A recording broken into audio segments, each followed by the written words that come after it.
Hi friends, welcome to our channel Rakshith and Kritika vlogs. ఇవాళ నేను సింపుల్గా బెండకాయ ఫ్రై ఎలా చేయాలో చూపిస్తాను. నేను ఎలా చేస్తానో సింపుల్గా చేసుకోవచ్చు ఫ్రెండ్స్.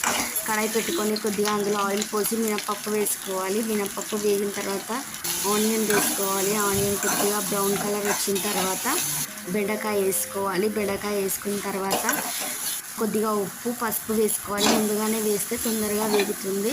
వేసుకొని కలుపుకోవాలి బాగా. దాని తర్వాత ఒక 15 మినిట్స్ వేగిన తర్వాత కొద్దిగా కారం వేసుకోవాలి, ధనియాల పొడి వేసుకోవాలి. మళ్ళీ కలుపుకొని ఒక 10 మినిట్స్ అయిన తర్వాత దించుకోవాలి ఫ్రెండ్స్. చాలా సింపుల్గా చేసుకోవచ్చు. అల్లం వెల్లుల్లి పేస్ట్ వేయొద్దు ఫ్రెండ్స్. మా ఛానల్ని సబ్స్క్రైబ్ చేసుకోండి ఫ్రెండ్స్. బెండకాయ ఫ్రై నచ్చినట్లయితే లైక్, షేర్ అండ్ కామెంట్ చేయండి.